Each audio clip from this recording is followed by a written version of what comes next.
Hi friends, welcome to Simi's Nana Kitchen. ഇന്ന് ഞാൻ കാണിക്കാൻ പോകുന്നത് ചക്കയും ചക്കക്കുരുവും എങ്ങനെയാണ് പ്രിസർവ് ചെയ്ത് വെക്കുന്നതെന്ന് കേട്ടോ. ഞാനിപ്പോൾ കാണിക്കുന്ന മെത്തേഡിൽ ചക്ക ഒരു വർഷം വരെ വെക്കാം, ചക്കക്കുരു അതേ കൂടുതൽ നാൾ വരെയും വെക്കാൻ പറ്റും കേട്ടോ. പച്ചച്ചക്കയാണ് നമ്മളിപ്പം ഇതുപോലെ പ്രിസർവ് ചെയ്ത് വെക്കാൻ പോകണം കേട്ടോ. പഴുത്തൊക്കെ വെച്ചിട്ട് നമ്മൾ എന്തെങ്കിലും ചക്ക വരട്ടിയോ അങ്ങനെ എന്തെങ്കിലുമൊക്കെ ആയിട്ടൊക്കെ വേണം ചെയ്യാനായിട്ട് കേട്ടോ. പച്ചച്ചക്ക ഇഷ്ടംമാതിരി കിട്ടുമ്പോൾ നമ്മളിതുപോലെ പ്രിസർവ് ചെയ്ത് വെക്കാം. വെച്ച് കഴിഞ്ഞാൽ നമുക്ക് ചക്ക ഇല്ലാത്ത സമയത്തും നമുക്ക് വേണമെങ്കിൽ ചക്ക വേവിച്ചൊക്കെ കഴിക്കുകയൊക്കെ ചെയ്യാം കേട്ടോ. അപ്പോൾ എങ്ങനെയാണ് ചക്കക്കുരുവും ചക്കയും പ്രിസർവ് ചെയ്ത് വെക്കുന്നത് നോക്കാം കേട്ടോ. അപ്പോൾ ഇതാ ചക്ക ഞാൻ പൊടിച്ച് അതിൻ്റെ കുരുവെല്ലാം കളഞ്ഞ് അതിൻ്റെ ഉള്ളിലെ ചകണിയും എല്ലാം കളഞ്ഞ് ഇതുപോലെ ഇങ്ങനെ നമ്മൾ സാധാരണ ചക്ക വേവിക്കാൻ വേണ്ടി അരിയത്തില്ലേ, അതുപോലെ അരിഞ്ഞു വെച്ചിട്ടുണ്ട് കേട്ടോ.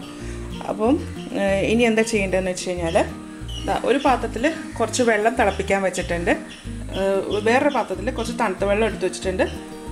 കുറച്ചധികം വേണം കേട്ടോ, നമ്മൾ ആ ചൂടുവെള്ളത്തിലിട്ടിട്ട് ഇങ്ങോട്ടേക്ക് ഇടാൻ വേണ്ടിയിട്ടാണ്, അപ്പോൾ കുറച്ചധികം വെള്ളം വേണം. പിന്നെ ഒരു അരിപ്പ പാത്രം വെച്ചിട്ടുണ്ട് കേട്ടോ. അപ്പോൾ നമ്മൾ ഈ വെള്ളത്തിൽ നിന്ന് കോരി ഇതിലേക്കാണ് ഇടുന്നത്. അപ്പോൾ നമുക്കിത് എങ്ങനെയാണ് ചെയ്യുന്നത് നോക്കാം കേട്ടോ. സ്റ്റവിലിരിക്കുന്ന വെള്ളം നന്നായിട്ട് തിളച്ചിട്ടുണ്ട്. ഈ തിളച്ച വെള്ളത്തിലേക്ക് നമുക്ക് കുറച്ച് ചക്ക ഇട്ട് കൊടുക്കാം കേട്ടോ. അപ്പോൾ നമുക്ക് വലിയ പാത്രമൊക്കെ വെക്കുന്നുണ്ടെങ്കിൽ ഒരു പ്രാവശ്യം കൊണ്ട് തന്നെ നമുക്കിത് ആക്കിയെടുക്കാം കേട്ടോ. അപ്പോൾ ചക്ക ഈ വെള്ളത്തിലേക്ക് ഇടാം. ഈ ഇതിലേക്ക് ഇട്ടതിന് ശേഷം ഒരു 2 മിനിറ്റ് അതിൽ കൂടുതൽ ഇടരുത് കേട്ടോ. ഇത് വെന്ത് പോകാൻ പാടില്ല, ഒന്ന് വാടിയാൽ മാത്രം മതി. നിങ്ങൾ ടൈമർ വെച്ചിട്ട് ആക്കി വെച്ചാൽ മതി കേട്ടോ. അപ്പോൾ ഇതാ ഇതുപോലെ വെള്ളത്തിലിട്ടിട്ട് ഇതിങ്ങനെ ഒന്ന് ഇളക്കി കൊടുക്കണം കേട്ടോ. അപ്പോൾ ഇത് വെള്ളത്തിൽ ഇങ്ങനെ ഇട്ട് കഴിയുമ്പോഴത്തേക്ക് ഒരു ചെറുതായിട്ടൊരു സോഫ്റ്റ് ആകും കേട്ടോ, നല്ല പച്ച പോലെ തന്നെ ഇരിക്കത്തില്ല. ഇപ്പോൾ ചക്ക ഈ ചൂടുവെള്ളത്തിലേക്ക് ഇട്ടിട്ട് 2 മിനിറ്റ് ആയിട്ടുണ്ട് കേട്ടോ. നമുക്കിത് ഇതിൽ നിന്ന് കോരി എടുത്തിട്ട് ഉടനെ തന്നെ ഈ തണുത്ത വെള്ളത്തിലേക്ക് ഇടാം. അപ്പോൾ ആ തണുത്ത വെള്ളത്തിൽ ഇടുന്നത് എന്താണെന്ന് വെച്ചാൽ നമ്മൾ ചൂടുവെള്ളത്തിൽ നിന്ന് എടുക്കുമല്ലേ, അല്ലെങ്കിൽ ആ ചൂടിൽ കിടന്നിട്ട് വീണ്ടും ചക്ക വെന്ത് പോകും. നമുക്കിതൊരു 2 മിനിറ്റ് വേവ് മാത്രം മതി ഇതിന്, അതെപ്പോഴും ശ്രദ്ധിക്കണം കേട്ടോ. വെള്ളത്തിൽ അങ്ങനെ കിടന്നോട്ടെ കേട്ടോ. ഇതിപ്പോൾ ഇതൊന്ന് തണുത്ത് വരണം. ഈ തണുത്ത വെള്ളത്തിൽ കിടന്നിട്ട് തണുത്തതിന് ശേഷം നമുക്ക് ഇതിനെ എടുത്തിട്ട് നമ്മൾ ആ അരിപ്പ പാത്രത്തിലേക്ക് മാറ്റാം.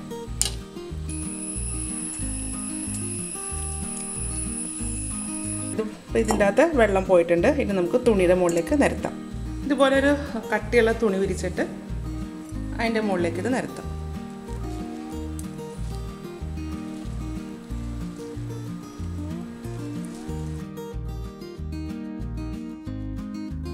ഇങ്ങനെ കനം കുറച്ച് വേണം നിരത്താനായിട്ട്, എന്നാലേ ഇതിൻ്റെ അകത്ത് വെള്ളമൊക്കെ പെട്ടെന്ന് തന്നെ പോകത്തുള്ളൂ.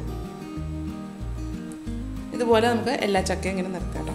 അപ്പോൾ നമ്മൾ എടുത്ത് വെച്ചേക്കണ ആ ചക്കയിലെ വെള്ളമൊക്കെ ഒന്ന് പോയിട്ടുണ്ട് കേട്ടോ. അത് ഫുള്ളായിട്ട് പോകാൻ വേണ്ടിയിട്ട് ഈ തുണി വെച്ച് തന്നെ ഒന്ന് ജസ്റ്റ് ഒന്ന് ഇങ്ങനെ തുടച്ചു കൊടുക്കാം കേട്ടോ. അപ്പോൾ അതിൻ്റെ പുറമേക്കുള്ള വെള്ളം പൊയ്ക്കോളും. ഇതുപോലെ ഇങ്ങനെ ഇതാക്കി കൊടുക്കാം. എല്ലാം കൂടെ കൂട്ടി വെച്ചിട്ട് ഇതുപോലെ ഇങ്ങനെ തുടച്ച് വെച്ചാൽ മതി. ഇതിൻ്റെ അകത്ത് വെള്ളം ഒട്ടും തന്നെ പാടില്ല, അല്ലെങ്കിൽ വെള്ളം ഉണ്ടെങ്കിൽ ഇതിൻ്റെ അകത്ത് ഐസ് പിടിച്ചിരിക്കും. ഇതിൻ്റെ അകത്ത് വെള്ളമൊക്കെ പോയിട്ടുണ്ട് ഇതുപോലെ. ഇനി ഇത് നമുക്കൊരു കവറിലേക്ക് മാറ്റാം. അപ്പോൾ ഞാൻ യൂസ് ചെയ്യുന്നത് സിപ്പ് ലോക്കറാണ്. സിപ്പ് ലോക്കറിലേക്ക് ആക്കാം. അപ്പോൾ ഇതാ ഞാനിതുപോലെ 2 സിപ്പ് ലോക്കറിലാക്കി വെച്ചിട്ടുണ്ട്. അപ്പോൾ നമുക്ക് ഓരോ പ്രാവശ്യം എത്ര വേണം കറി വെക്കാനായിട്ട് എത്ര വേണമെന്ന് വെച്ചാൽ അതനുസരിച്ചിട്ടാണ് കേട്ടോ കവറിൽ ആക്കി വെക്കേണ്ടത്. അപ്പോൾ ഇങ്ങനെ ഞാൻ 2 സിപ്പ് ലോക്കർ ആക്കിയിട്ടുണ്ട്. ഇനി അതിന് ശേഷം ഇനി എയറൊന്നും പാടില്ല. അപ്പോൾ ഞാൻ ലോക്ക് ഇടുന്നതാണ്. ഇതിങ്ങനെ ഇട്ടതിന് ശേഷം ഇതിൻ്റെ ഒരു സൈഡിൽ എന്തെങ്കിലും സ്ട്രോയോ അങ്ങനെ നമ്മൾ പൈപ്പ് പോലത്തെ എന്തെങ്കിലും സാധനം കേട്ടോ. അപ്പോൾ ഞാൻ എടുത്തിരിക്കുന്നത് കപ്പങ്ങയുടെ തണ്ടാണ്. അപ്പോൾ അതൊരു പൈപ്പിൻ്റെ ഒരു കണക്കാണല്ലോ. അപ്പോൾ ഞാനത് ഇതിൻ്റെ ഈ ഒരു കോർണറിൽ വെക്കും കേട്ടോ. ഇത് അടയ്ക്കുന്നതിന് മുന്നേ സിപ്പ് ലോക്കറിൻ്റെ ഈ സൈഡിൽ വെക്കും. വെച്ചിട്ട് ഇവിടെ നിന്ന് എയർ കളഞ്ഞിട്ട് ഇതിങ്ങനെ ഇവിടെ നിന്ന് ലോക്ക് ചെയ്യും കേട്ടോ. അപ്പോൾ ഈ നമ്മുടെ ഓമയ്ക്ക് ഈ കപ്പങ്ങയുടെ കൊമ്പിരിക്കുന്ന വശം മാത്രമേ ഇവിടെ തുറന്നിട്ടുള്ളൂ, ബാക്കി ഫുൾ അടഞ്ഞിരിക്കുക. ഇനി ഞാൻ എന്താ ചെയ്യുന്നത് വെച്ച് കഴിഞ്ഞാൽ ഇത് ഇവിടെ വെച്ചിട്ട് ഊതുമല്ല പുറമേട്ട് നമ്മൾ എയർ വലിച്ചെടുക്കുക ചെയ്യുന്നത്. വെച്ചിട്ട്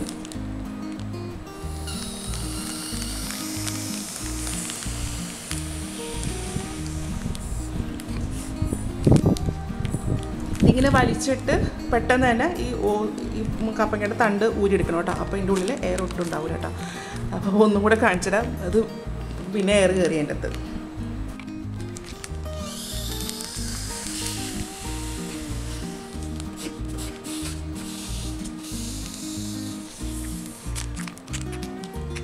ഇതുപോലെ. അപ്പോൾ ഇതിനകത്ത് ഇപ്പോൾ ഒട്ടും എയറില്ല കേട്ടോ. അതാ ഇരിക്കുന്നതുണ്ടോ, ചളങ്ങിപ്പൊളിങ്ങിരിക്കുന്നത് ഇതുപോലെ. അപ്പോൾ ഇങ്ങനെയാണ് നമ്മൾ വെക്കുന്നത് കേട്ടോ. ഇനി നമുക്ക് ചക്കക്കുരു എങ്ങനെയാണ് പ്രിസർവ് ചെയ്യുന്നത് നോക്കാം കേട്ടോ. അപ്പോൾ അതിനായിട്ട് നമ്മൾ കുറച്ച് ചക്കക്കുരു എടുത്ത് വെച്ചിട്ടുണ്ട്.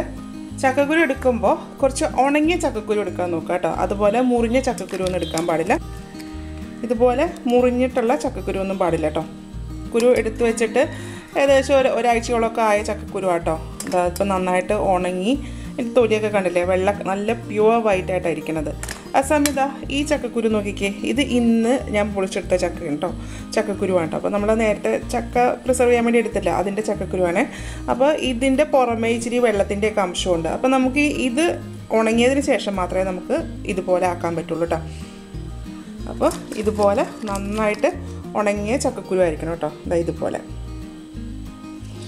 ഇനി ഇതിന് വേണ്ടത് കുറച്ച് പ്ലാസ്റ്റിക് കവറാണ് വേണ്ടത്. അപ്പോൾ ഞാൻ ഇതിന് ഒരു 5 പ്ലാസ്റ്റിക് കവർ എടുത്തിട്ടുണ്ട് കേട്ടോ, 5 എണ്ണം. ഈ പ്ലാസ്റ്റിക് കവറിലേക്കാണ് നമ്മൾ ഈ ചക്കക്കുരു ഇട്ട് വെക്കാൻ പോകണം കേട്ടോ.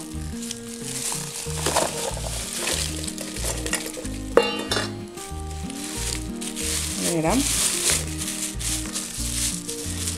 ഇത് പണ്ടൊക്കെ എൻ്റെ അമ്മച്ചിയൊക്കെ ചെയ്യുന്നത് ഉമ്മിയിലിട്ട് വെക്കുകയാണ് ചെയ്യുന്നത് കേട്ടോ. ഇപ്പോൾ ഉമ്മിയൊന്നും കിട്ടാനില്ലാത്തതുകൊണ്ട് നമ്മളിപ്പോൾ ഇങ്ങനെയാണ് ചെയ്യൽ. എന്ത് മുറിഞ്ഞതൊക്കെ ഉണ്ടെങ്കിൽ അതൊന്നും വെക്കണ്ട, അതൊക്കെ ചീത്തയായി പോകും. അപ്പോൾ നല്ല ഭംഗിയുള്ള ചക്കക്കുരു മാത്രം എടുത്ത് വെച്ചാൽ മതി കേട്ടോ. ഇത് ഇട്ടതിന് ശേഷം ഇനി ഇത് നമുക്കൊന്ന് കെട്ടി വെക്കാം. നല്ല ടൈറ്റായിട്ട് കെട്ടി വെക്കാം കേട്ടോ. ഇതുപോലെ. അതിനുശേഷം അടുത്ത കവറ് ഒരു എയർ ടൈറ്റ് എന്നുള്ള ആ ഒരു സിസ്റ്റം തന്നെയാണ് ഈ വരുന്നത്. ഇങ്ങനെ അടുത്ത കവറ്, ഇതിപ്പോൾ 3ാമത്തെ കവറാണ്. അത് ഇതുപോലെ തന്നെ കെട്ടാം.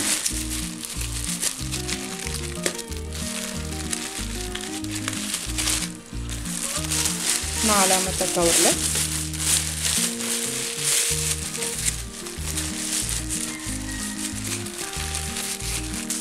ഇത് 5ാമത്തെ കവർ.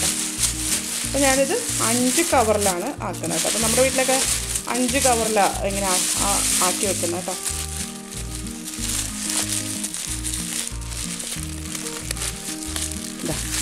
ഇത്രയേ ഉള്ളൂ. അപ്പോൾ നമ്മളിപ്പോൾ ഈ ചക്കക്കുരു 5 കവറിലാക്കിയിട്ട് കെട്ടി വെച്ചിട്ട്, അപ്പോൾ ഓരോ കവർ വെക്കുമ്പോഴും കെട്ടി വെക്കണം കേട്ടോ.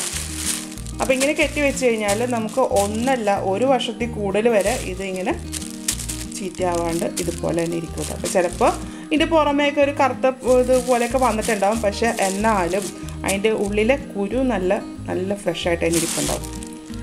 ഇതിങ്ങനെ എവിടെയെങ്കിലും ഇത് ഫ്രിഡ്ജിലൊന്നും വെക്കണ്ട, നമ്മൾ പുറമേ തന്നെ വെച്ചാൽ മതി ഇത്. അപ്പോൾ ഇത്രയേ ഉള്ളൂ ചക്കക്കുരു പ്രിസർവ് ചെയ്ത് വെക്കുന്നത്. ഇപ്പോൾ നമ്മുടെ ചക്കയും ചക്കക്കുരുവും ഞാൻ ഇതുപോലെ ഇങ്ങനെ ആക്കി വെച്ചിട്ടുണ്ട് കേട്ടോ. അപ്പോൾ ഇത് എയറെല്ലാം കളഞ്ഞ് ഇങ്ങനെ അടുക്കി വെക്കാം കേട്ടോ. ഇത്രയേ ഉള്ളൂ നമ്മൾ എയർ ടൈറ്റ് ആക്കി വെച്ചപ്പോഴത്തേക്ക് കേട്ടോ. ഇനി ഇതിനെ നമ്മൾ ഫ്രീസറിലാണ് വെക്കുന്നത്. ചക്കക്കുരു ഫ്രിഡ്ജിലൊന്നും വെക്കണ്ട, പുറമേ തന്നെ വെച്ചാൽ മതി കേട്ടോ. ഇനിയിപ്പോൾ നമ്മൾ ചക്ക വേവിക്കണം എന്നുണ്ടെങ്കിൽ ഇതെടുത്തിട്ട് നമ്മൾ സാധാരണ ചെയ്യുന്ന സെയിം പ്രോസസ്സിൽ തന്നെയാണ് ചെയ്യേണ്ടത് കേട്ടോ. അപ്പോൾ ഇത് കുഴപ്പമൊന്നും ഉണ്ടാകില്ല കണ്ടോ. അപ്പോൾ ഇത് ഇങ്ങനെ ചെയ്ത് നോക്കിയിട്ട് ഇതിൻ്റെ അഭിപ്രായം എൻ്റെ കമൻറ്റ് ബോക്സിലിടുക. എൻ്റെ ചാനൽ ആദ്യമായിട്ടാണ് കാണുന്നതെങ്കിൽ സബ്സ്ക്രൈബ് ചെയ്യുക. വീഡിയോ ഇഷ്ടമായിരുന്നുണ്ടെങ്കിൽ ലൈക്ക് ചെയ്യുക, ഷെയർ ചെയ്യുക. അപ്പോൾ അടുത്ത ദിവസം ഒരു റെസിപ്പിയുമായി കാണാം. Thank you.